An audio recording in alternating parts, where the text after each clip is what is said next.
hadisini o'qib chiqdim. Inshaalloh sekin-sekin o'qib tushunib ketishga harakat qilamiz. Musibat yetmagan insonda o'zi yo'q. Yetmagan bo'lsa, endi yetadi.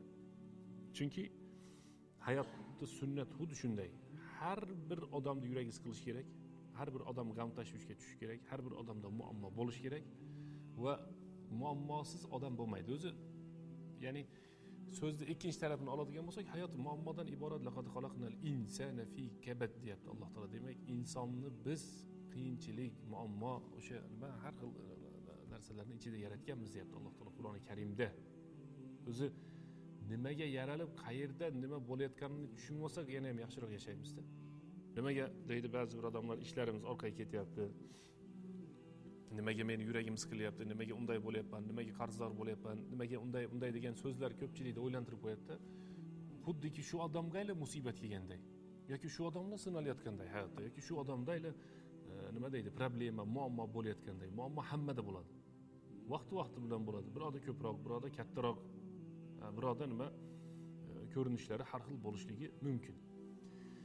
Shuning uchun musibat yetgan paytda inson o'zini qanday tutish kerak degan masala.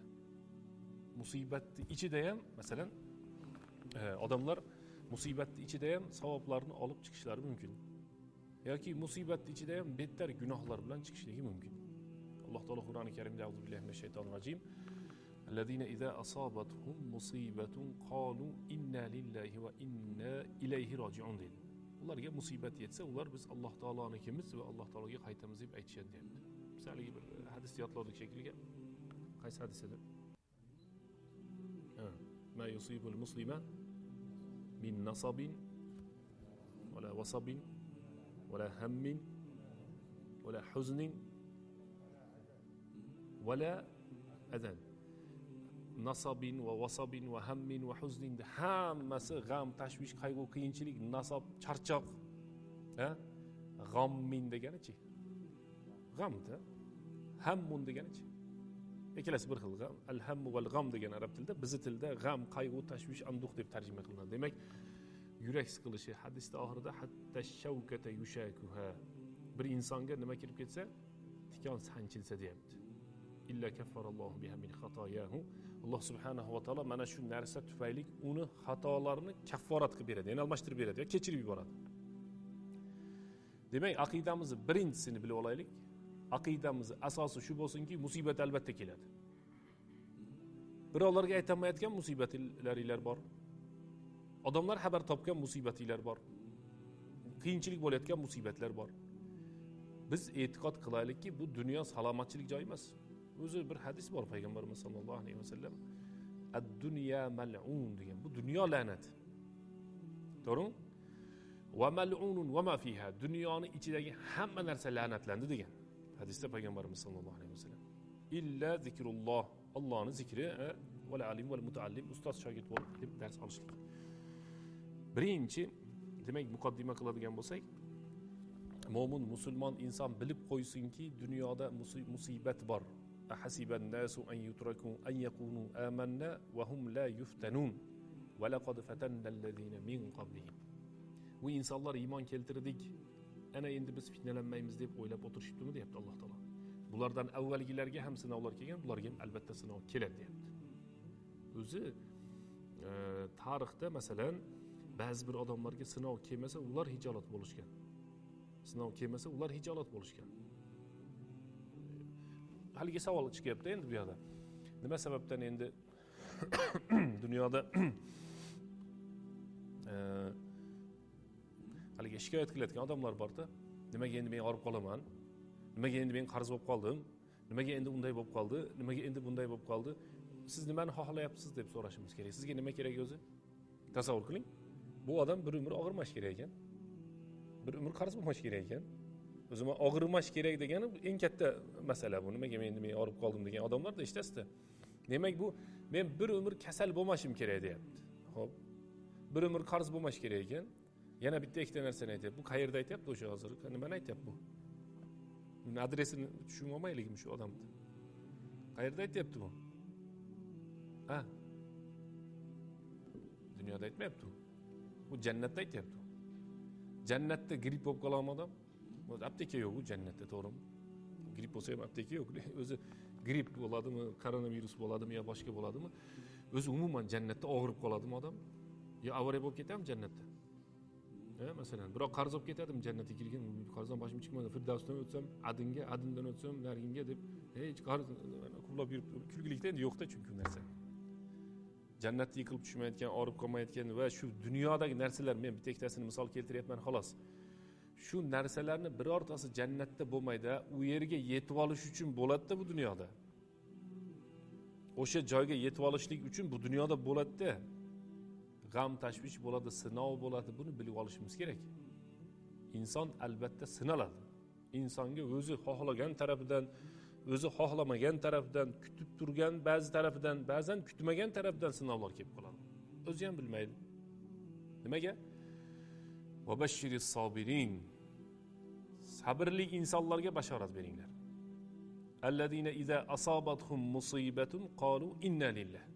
Ularga musibat yetsa inna lillah deyishadi. Bizda inna lillahi va inna ilayhi roji'un nimaga ishlatadi birodarlar? Shu birov o'lib qolsa ishlataveradi. Tarixda jamoat namozga chiqmasa ham ishlatilgan ekan. Ad-dunya darubtila. Dunyo sinaladigan joy deydi ulamolar. Ad-dunya dar al-ibtila. Dunyo insonlar sinaladigan joy. Ispitaniya. Shu sinovlardan o'tsangiz keyin jannatga kirasiz. Biz aytayotgan haligi odam dunyoda hamma yaxshilik xohlayotgan bo'lsa, u jannatga kira olmaydi. Hamma yaxshilik xohlayotgan bo'lsa, ular kira olmaydi. Al-mabhasul awwal, birinchi bahs deyapti, halul inson inda hulul al-musiba. Musibat yetgan insonni musibat yetgandan so'ng o'zini tutishdagi holatlari haqida tushuntirsak deyapti. Ba'zilar. Innal abda fi hadhihi ad-dunya ma'rudun li sunufi min al-ibtila. Inson dunyoda yashar ekan bir necha har xil ko'rinishdagi sinovlarga albatta boshdan o'tkazadi, duch keladi. Al-ixtibar va mazalika, mana bu narsaning sababi Alloh subhanahu va taolo bu bandasini ichidagi iymonini bilib olishlik uchun. Bandasini ichidagi iymonini Alloh subhanahu va taolo bilib olishligi uchun. Har bir holatimiz sinov deydiga, bomdod sinov, peshin sinov, asr, shom, xufton, zakot, ro'za, haj, haromlarning hammasi, halollarning hammasi, xotiningiz ham sinov, farzandingiz ham sinov, qo'shni sinov, aka-uka muomalatlar deymiz, pullarning masalasi boshqasi. Hamma narsa sinovdan iboratda. Ko'zda bizda bir ochki paydo bo'lsa, shu dunyoga qarayotganimizda, har bir ishga qarayotganimizda nimaga qarasak, shu ochkini taqib qarasak, boshqacha qarashni boshlab qolasizlar. Hozir savdogar odamlar bor, masalan, ichinglarda. Ustalar bor. Kelgan klient ham sinovda. Shu kelgan klient sinov. Shart uni tushunmagan joydan aldab qo'yib, ko'proq pulni olib qo'ysangiz bo'ladi. Lekin shunday qilmaysiz. Mashina tuzatadigan ustalar masalan. Eshitamiz-da u yerda o'zini masalan zapchasi bo'ladigan bo'lsa ham almashtirib qo'yadiganlar bor. Nima demoqchimiz? Ayni shu kasbni tushunmagan odamni aldab qo'yish o'sha sinovda.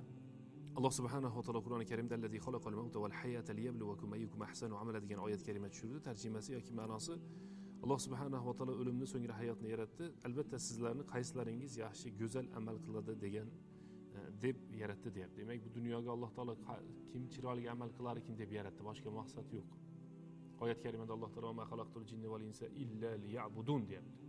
Ma uridu minhum min rizqin va ma uridu an yut'imuna innalloha huvar razzaqu zul quwwatil matin. Sizlardan menga taom ham kerak emas, rizq ham kerak emas, men beraman rizq deyapti Alloh taolo. Jinlarni ham, insonlarni ham yaratishdan maqsad faqatgina ibodat deyapti. Nimaga yaralganini odam tushunib olsa bo'ldi. Yaralgandan sabab, maqsad ibodat. Har bir narsa ibodat. Har bir harakat, har bir Alloh rozi bo'ladigan so'z yoki harakat ibodat deb aytdik-a. Shularning ichida demak inson musibatlarga duch keladi. Lekin musibatga duch kelgan insonlarni ko'rsanglar, ba'zi bir holatlarini eslab o'tsak bo'ladi deb. Masalan, ba'zi bir insonlar musibat kelgan vaqtlarda ojiz bo'lib qolishadi deb. Shunday kuch-quvvat ketib qoladi. Slabiy bo'lib qoladi. Og'irroq xabar aytsangiz ko'tara olmaydi degani bu. Bunday bo'pti, mana bunday bo'pti desangiz, umuman ko'tara olmaydi. Iymon ko'tarmaydi. Uni jasad emas, iymon ko'tarmaydi. Shularga aytish kerak-da, musibat kelganda Mana uni sizlarga o'xshab bu darslarni o'tirib eshitib yoki bir yerda tushunib maytda uni. Og'irroq xabar bo'lsa qanday qilib aytasizlar, ko'tara olmaydi deydi. Payg'ambarimiz sollallohu alayhi vasallam nechta farzand bo'lgan? Ha? Nechta bo'lgan? Nechtasi o'tib ketgan shulardan? 6 tasi o'tib ketgan. 6 farzand dunyodan o'tib ketyapti. O'zi nechta bo'lyapti? 7 ta. Nechtasi o'tib ketyapti? 6 tasi. Tirik qolgani qaysi edi? Ha? Ayoli. Fatima onamiz. Qanchadan o'tib ketadi? 6 oy. Payg'ambarimiz sollallohu alayhi vasallam Fatima onamizga nima deydi yig'laganda? Birinchi bo'lib siz borasiz ortimdan 6 oydan keyin. Birinchi siz borasiz degan 6 oydan keyin o'tib ketgan demoqchiman. 6 oy deb aytgan emas. Ko'rdingizmi? Kimimiz 6 ta bolamiz o'tib ketdi dunyodan. Lekin payg'ambarimizga shu musibat o'sha farzand o'tayotganligi haqida xabar aytilganda bir joyda bo'lib turganda payg'ambarimiz sollallohu alayhi vasallam kelmaydi, kech hozir boraman deydi. Ko'rdingizmi? Biz ba'zilarimizga sal musibat kelsa musibatlandik deyapmiz. Ozgina kelib qolsa biz hamma musibat bizga keldi deb o'ryapmiz. Asli dunyo musibat keladigan joyda. Demak, ba'zi bir insonlar borki, ularga musibat yetadigan bo'lsa, bular jazavaga tushishadi. Ojizlik qilishadi. Bu xabarda aytmang, ko'taranmaydi deydi. Uspokойтini ukoldan sayish kerak deydi. Ukol emas. Bunda iymonni ko'paytirish kerak bu odamda, iymonini. Ukolni sayganingiz bilan ozginadan keyin o'zi keladi-yu. Ya shunchalik og'ir xabar aytyapsiz. Mana tasavvur qilib ko'ring-da hayotda. O'ylab ko'ring. Masalan, inson zoti borki, dunyodan o'tadimi yo'qmi? Hammamiz bilamizmi shuni? To'g'rimi? Yo biz shunchalik bir kimgadir bog'lanib qolganmizmi, buni dunyodan o'tganini eshitib o'zimiz ham o'lib qolsak? Ahbib man shi'ta fa innaka mufariquhu. Xohlagan insoningni yaxshi ko'r, albatta yo u yo sen tashlab ketadi, to'g'rimi? Yo u tashlab ketadi, yo siz tashlab ketasiz. Bilamiz shu narsani. Masalan, to'g'rimi, bilamiz. Lekin ojizlikka tushib qolishadi deyapti. O'ta qattiq ojizlikka tushadi. Bu ham yaxshi emas. Ojizlikka. Balki inson har xil sinovlarga doim tayyor turishlik kerak. Jazo qiladiganlar bor deyapti, jazoga tushadi. Imma bis-sabri va habzin nafsi al-jazo. Lekin ba'zilar borki, o'zlarini har xil jazoga solmasdan sabr qilib turadiganlar. Balki ba'zilar borki, rozi bo'ladigan, ba'zilar borki, shukr qiladiganlar ham topiladi deyapti. İnsanlar bo'linishlari haqida keladi. Odamlarning bo'linishlari, halul inson inda hulul musibat yetgan paytda insonlarning bo'linishlari. Birinchisi g'azab qiladigan odamlar, ikkinchisi sabr qiladigan odamlar, uchinchisi rozi bo'ladigan odamlar, to'rtinchisi shukr qiladigan odamlar. Allohu akbar. To'rtinchisi o'ta qiyin. Birinchi musibat yetgan insonni 4 qismga bo'lib olaylik. Musibat yetgan odamni necha qismga bo'lamiz ekan? 4 qismga. Qaysilar? Birinchisi g'azab qiladi. Ikkinchisi sabr qiladi. Uchinchisi rozi bo'ladi. Rozini avval qo'yaylik. Rozi bo'ladi. Keyingisi shukr qiladi. Yaxshi. G'azab qiladiganlarni hammamiz bilamiz. Shu g'azabni 3 qismga bo'lyapti. Mana endi dars boshlandi. Bu jamoatga aytgan bayoning boshqa, ammo dars boshqa masala. Hozir qayta so'raymiz shuni. Musibat yetgan inson necha qismga bo'lindi? 4 qismga bo'lindi. Birinchisi ochig'i kelib g'azab qilib jazoga tushadi. Ikkinchisi sabr qiladi. Uchinchisi rozi bo'ladi. To'rtinchisi shukr qiladi. O'sha birinchisi yana 3 qismga bo'linadi. Birinchisi necha qismga bo'linadi ekan? Yana 3 qismga. Birinchisi nima edi? G'azab. G'azab 3 qismga bo'linadi. G'azabun fil qalb. Qalbdan g'azab qilishlik, tildan g'azab qilishlik, harakatlar bilan g'azab qilishlik. Qalbdan g'azab qilishlik qanday bo'ladi desa, bir insonga musibat yetsa, ichida Allohni yomon ko'radi. Auzubillahi minash shaytonir rojim. Shunaqalar bor. Tilidan ketadi ancha-munchasi. Shu ajal yetmay o'lib qoldi-ya deydi. Bu juda xatarli masala. Juda xatarli masala. Qanday qilib, men savol beray. Qanday qilib ajali yetmay o'lib qoladi odam? Biz musulmonda aqidasida qanday qilib ajali yetmay o'lib qoladi? Bilasizmi nima deydi? Bevaqt ketib qoldi deydi. sen belgilaysan buni vaqtini deyish kerak. O'limni vaqtini kim belgilaydi? Alloh taolo belgilaydimi? Bu bandasi aytayapti endi. Bevaqt o'ldi ya. Erta o'lib qoldi ya. Ajali yetmay o'ldi ya. Soppa-sog'da o'lib qoldi ya. Va yana shunga o'xshagan xalqimiz ichidagi gaplar. Biz hadisda aytib beramiz. Payg'ambarimiz sollallohu alayhi vasallam hadisda aytibdilarki, inson onaning qornida bo'lib turgan paytda, bilasizlar, inson onaning qornida bo'lib turgan paytda 4 oy 120 kun bo'lganda Alloh taolo farishtani yuborib 4 narsaga buyuradi. Vikat bi rizqihi va ajalihi va amalihi va shaqiyyun aw sa'id. Rizqi yozilgan o'sha yerda. Biroq o'tib ketib qolmaydi. Amali yozilgan. Yanachi. Ajali yozilgan. Ajali onaning qornida yozilgan. Ajal onaning qornida. Shaqiyyun aw sa'id, baxtli yoki baxtsiz ekanligi yozilgan. Onaning qornida turib kim yozdiryapti buni? Alloh taolo. Bandasi bevaqt o'lib qoldi. Ajali yetmasdan o'lib qoldi. Qo'qqisdan o'lib qoldi. Ya'ni nima deydi? O'jan nima o'zini ajalman ketmay qoldimi degan so'zlar bor ekan. Bizni mana shu urfdagisini aytayapman men. Lekin yana qayerdadir, qaysi viloyatda, qaysi shaharda, qaysi oblastda yana bir balo shirk so'zlar bor-da. Sen o'lguningcha men o'lsam bo'lmaydi. O'lasan, shashilma, o'lasan. O'lmay qoladi deb o'ylayaptimi biroyar? Siz o'rningizga men o'lib qolsam bo'ladi. Siz o'zingiz o'rningizga o'lasiz, Xudo xolasa, ajal yetmabdi sizniki. Qayerga shoshilasiz? Aniq o'lasiz, inshaalloh deyilmaydi o'lishda. Biz endi inshaalloh o'lamiz deyilmaydi. Demak,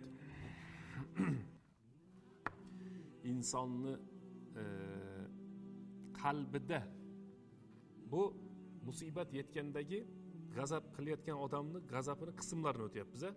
Birinchi qismi g'azabni qismlarini. Birinchisi nima dedik? Qalb ichida. Tashqi ko'rinishda borsangiz, o'sha patoga borsangizda masalan, xuddi musibatlangan odamday sabr qilayotganday ko'rinib turaveradi. Eng yomoni ichida bekib turganida. Ichidan norozi, uni siz bilmaysiz. İçidan noroziligini kim biladi desa Alloh taolo biladi. Ala ya'lamu man xalaq va huval latiful xabir. O'zi yaratgan Alloh bandalarini ichidagi kechilmalarni u qalb ichida o'tayotganini hammasini biladi deyapti. Masalan, ba'zi paytda shunaqa biz bandalarga ko'rsatib qo'yamizda, o'zimizni rosa sabrlikka o'xshatib, chiroyli yig'lamaganga o'xshab bir narsalar qilib turganga o'xshab beramiz bandasiga. U ichimizdan norozi bo'lsa, Alloh taolo ko'rib turibdi shuni. Lekin farishta ko'rmaydi uni. Farishta tashqi amallarni yozadi. Qalbingizni ichida qiynalayotganingizni Alloh taolo albatta bilib turadi. Bu bandam mendan norozi ekanda deydi. Keyin Alloh taolo o'zi ham norozi bo'lib qolsa yomon. Alloh taolo o'zi ham norozi bo'lib qolsa juda ham yomon. Tushunib oldikmi? Musibat masalasida ham biz o'sha til haqida aytyapmizki, agar bu til musibat paytida har xil narsalarni aytaveradigan bo'lsa, musibatdan savobsiz chiqib ketib qoladi. Savobsiz chiqib ketib qoladi. Agar bu tilimiz musibatni ichida yaxshi so'zlarni aytib, inna lillahi va inna ilayhi rojiun, biz Alloh taolonikimiz va Alloh taologa qaytamiz. Inna lillahi ma a'ta va lillahi ma akhaz. Alloh berdi, Alloh taolo o'zi oldi. Alloh taoloning huzurida har bir narsa ajal bilan belgilangandir deb, shunga o'xshagan narsa sabr qilishimiz kerak deb tilimiz bilan alhamdulillah, astagfirullah, la havla va la quwwata illa billah shunga o'xshagan zikrlar bilan o'tkazsak, musibatdan ham savobdan chiqib ketamiz ekan. Bu haligi nimaga o'xshatyapmiz? Dunyoviy bir narsani o'xshatsak, pandemiyada ham boyib ketgan odamlar, bugun o'qib qoldim internetda. Pandemiyadagi millionerlar deb yozib chiqibdi. Pandemiyadagi yangi millionerlar deb. O'zi musibat bo'lib yotibdi, 10 millioner bo'lib ketibdi. Musibatning ichida ham demak inson pul topsa bo'ladi ekanda. Alloh bersa. Demak, til masalasi. Shunga yana bir ta'kidlab o'tamiz.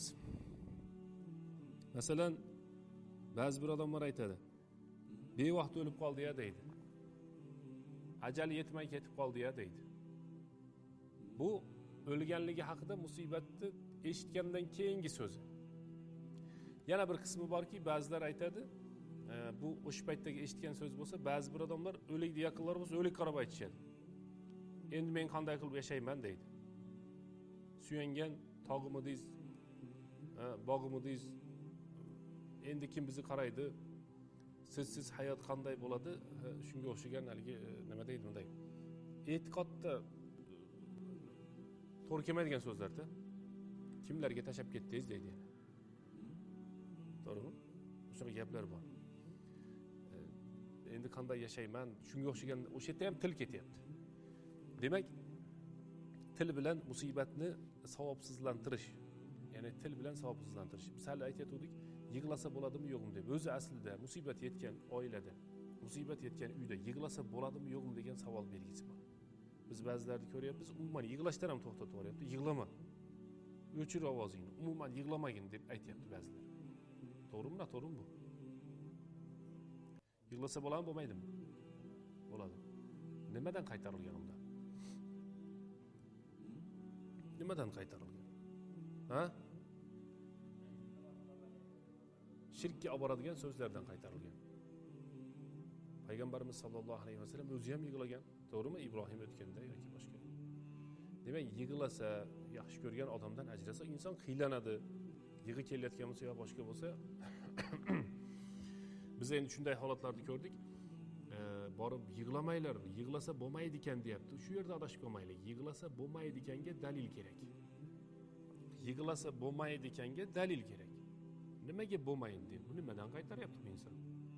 Yig'lasa bo'lmaydi, u boshqa masala. Yig'lash o'zi ibodat, u namozda, rukuda, sajdada, duoda, to'g'rimi? Yig'lashlik, yig'lasa bo'lmaydi emas. So'z aytib yig'lashlik yaxshi emas. Endi yaqin odamni yo'qotgan odam agar uni yaxshi ko'rsa, yig'laydi. Yaxshi ko'rsa yig'laydi. Biz aytdik, demak, ikkinchisi, ayniqsa shunisi ko'p kuzatiladi. Janoza yoki musibat yetgan inson tilidan o'ta qattiq ehtiyot bo'lsin. Bu o'lgan odamga ham yoki boshqacha musibat yeganda ham. Masalan, ba'zi bir odamlar aytadiki, agar men mana bunday qilmaganimda shunday bo'lmar edi. Bu so'zning nomi agar. Arabchasiga lav. Law ma zahabtu va law ma dakhaltu deb ketaveradi. Kirmaganimda, bormaganimda, yurmaganimda, Arslonbobni yo'liga bormaganimda, O'shga Sulaymon tog'iga o'tmaganimda, Perevoldan yurmaganimda, samolyotga chiqmaganimda. Agar sen siz samolyotga chiqmasangiz, o'lmay qolsangiz, unda samolyotga nimaga chiqdingiz? Demak, ajalingiz samolyotda edi. Aniq chiqardingiz. To'g'rimi? Ehtiyotga biz buyurilganmiz, lekin taqdirdan o'tib keta olmaymiz. Masalan, Sulaymon alayhissalomning yanida bir kishi o'tiradi. Va o'lim farishtasi ham o'tiradi. Malakul maut. Azroil deb taniydi bizkilar. Malakul maut, o'lim farishtasi. Sovuq nazar bilan halginga bir qarab qo'yadi, yana bu yoqqa qaraydi. Keyin Sulaymon alayhissalom undan so'raydi, endi bu qissani eshitgansizlar, eslatish uchun aytib beryapman xolos. Sulaymon alayhissalom so'raydi. Sulaymon alayhissalomga shamol bo'ysundirib qo'yilgan, bilasizlar, otlarini so'yib yuborgandan keyin Alloh taolo shamolni berib qo'ygan o'rniga. Sulaymon alayhissalomdan haligi uchalasining o'rtasida suhbat bo'ladi-da, qisqasi. Nimaga sovuq nazar bilan qaradingiz deganda, Alloh taolo menga buni jonini Hindistonda olasan deb aytgan edi. Ha, bu sizning huzuringizda o'tiribdi. Shomdami, qayerdadir. Sizning huzuringizda o'tiribdi-yu. Deb ajablandim. Samolyot bo'lsa ham mayni ekan, o'sha zamonda ot bor, eng uzog'i. Otni tezligi 50-60 kilometrda, u ham charchaydi, ovqat yeyish kerak. Hindistongacha masofa uzoq demoqchiman. Bu esa sizni yaningizda o'tiribdi, ammo ajali yaqinlashyapti. Men juda hayron qolib, bunga bir qarab qo'ydim. Nimaga bu yerda qilyapti-kin? Shu o'zimikin, yo'qmikin deb bir qaradim dedi. U esa chiqib Sulaymon alayhissalomga aytdi, men juda yuraklarim siqilib g'alati bo'lib ketyapman. Shamolingizga ayting, meni Hindistonga tashlab qo'ysin dedi. Ajali qayerda edi? Hindistonda. Shamol darrov yetkazadi. Shamol uni Hindistonga yetkazib qo'ydi. Bu o'lim farishtasi Sulaymon payg'ambarning yonidan chiqib, darrov narigini jonini olgan Hindistonga borsa, bu o'zi jonini berib qo'yadigan joyda buni kutib turgan bo'ladi. Hozir bu yerda suhbatda o'tirdi, chiqib Allohning buyrug'ini farishta bajaradi. La ya'sunallohu ma amarahum. Alloh buyurgandan bular hech qanday chegaradan chiqmaydi. Biz chiqamiz chegaradan. Biz chegaradan chiqib ketaveramiz-da. Shunaqa xatoyimiz bor. Farishta 1 millimetr, santimetr ham chiqmaydi. Borsa, o'sha joyda turibdi-yu, jonini oladi. Olgandan keyin Sulaymon alayhissalomdan so'rasa, shunday dedi, meni yonimga kelib, shamolingizni ayting, meni shu yerga tashlab qo'ysin, yuragim siqilyapti deb aytdi dedi. Alloh taolo Qur'oni Karimda